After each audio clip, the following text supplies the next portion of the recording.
If you're frustrated with your cupcakes yielding you inconsistent results, in that 1 minute they're great, next minute they're a hot mess and you don't know what to do, this is the video for you, because I am going to be breaking down each ingredient in my perfect cupcake recipe, handing you helpful tips whilst also explaining the role each ingredient plays in making it the perfect cupcake, which will help you get great results consistently every time. To pack this video with more value, I am also going to be explaining my intentions surrounding the selection of each ingredient, my process and technique that helps me yield the perfect cupcake every time. So if you're a beginner who is looking for helpful recipes and looking to level up your baking skill, this is the channel for you. Consider subscribing and join the community here, and let's learn baking together. And with that out of the way, let's just jump into this video. The ingredient quantity and everything you need is right on screen for you, and I have gone ahead and created a video talking you through the entire process, which I will link at the end of this video and also in the description box. Now let's talk ingredients. My first ingredient of choice is margarine, and that is primarily set in preference because for some recipes I prefer certain fat choices,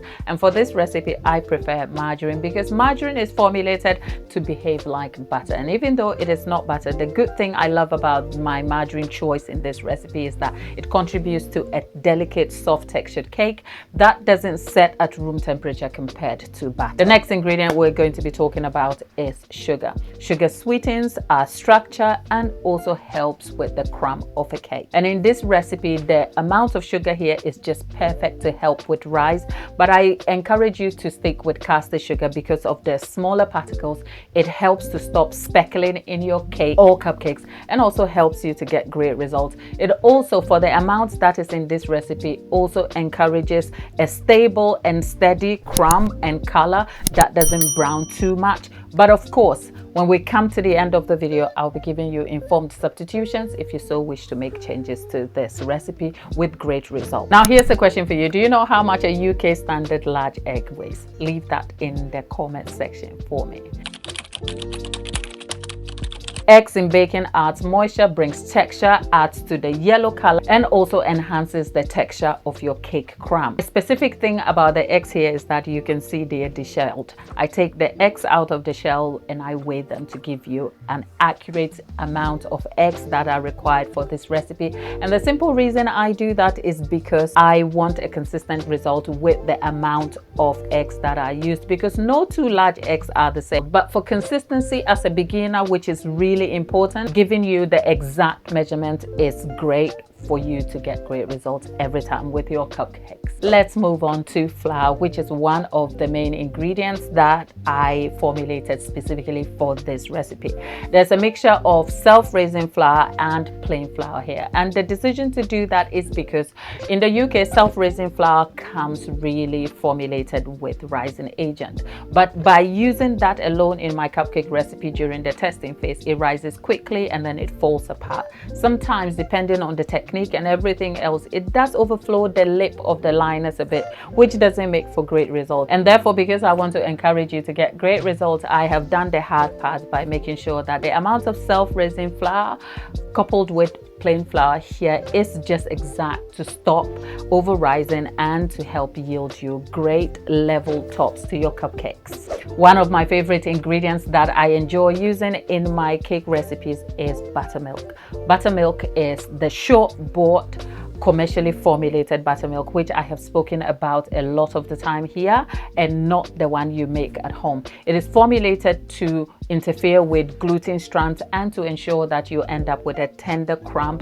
That means your cake doesn't yield overly sweet because it's a moisture enhancing ingredient that will still add to the quality of your crumb, yielding you a soft textured delicate bake, which is exactly what you want with your cupcake. The additional ingredients here in this recipe includes vanilla extract and salt. Salt is for balance of taste, and vanilla to enhance flavor, to bring the home-baked goodness and freshness to the cake, and also to mask the egginess of a recipe. Essentially, those are the ingredient options and why I chose them. Let's move on next to some of the substitutions you can make to get great results, because that's a question I get a lot. If you've been on this channel, I talk about adaptable recipes a lot, and the intention for adaptable recipes is a recipe that can turn from a cake to a cupcake to a bundt cake to a loaf pan, all the spectrum of baking without much problems at all. Because if you're a beginner, you're not looking to overwhelm yourself at all. And so here is a good tip for you. This recipe is super adaptable and you can change it from cakes to whatever. I told you the original recipe is a cake that I adapted for the cupcake, and so the hard part has all been done for you. But a question I get a lot is, can you swap the margarine for butter? The simple answer is yes. The exact quantity of margarine can be swapped for butter for more flavor. Note though that because margarine is not butter and they behave differently, at room temperature your butter cupcake might set a little bit tighter, but that is neither here nor there. For the flavor and all the great things that are associated with butter, I could swap for butter any day.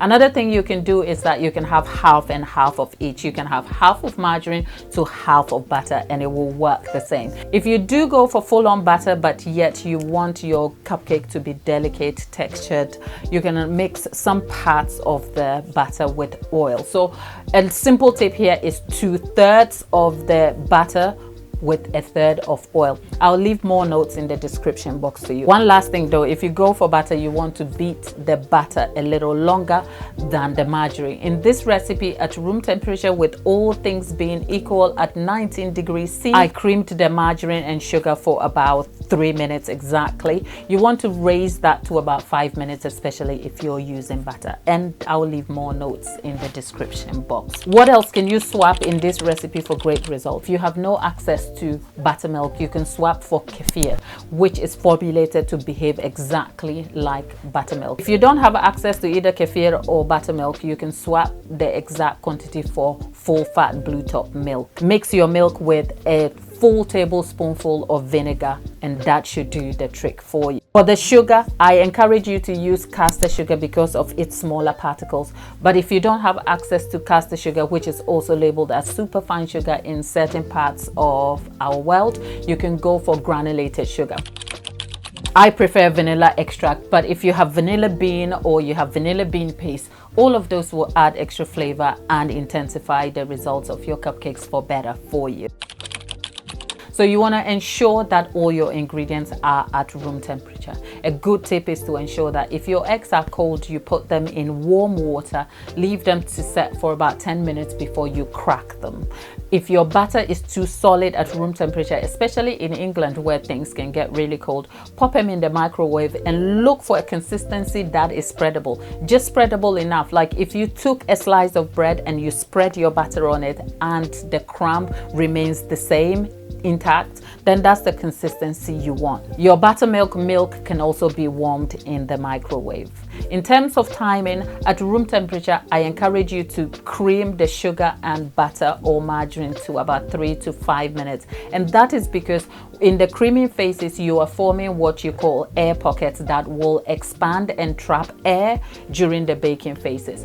If you over cream your butter or margarine and sugar, you will create too many air pockets that will overexpand and spill over your cupcake cases when you come to baking. So it's important that the timing is right, and for this, during the testing phases, 3 to 5 minutes, 3 minutes for margarine and perhaps 5 minutes for butter will be the exact time that you need. But if you want to know how to get all of this and how your best cupcake results will turn out, there's a video right here which I take you through phase 1 to the end. Plus I talk about how much a cupcake costs, 13 pence or 66 pence. Watch the video and let me know.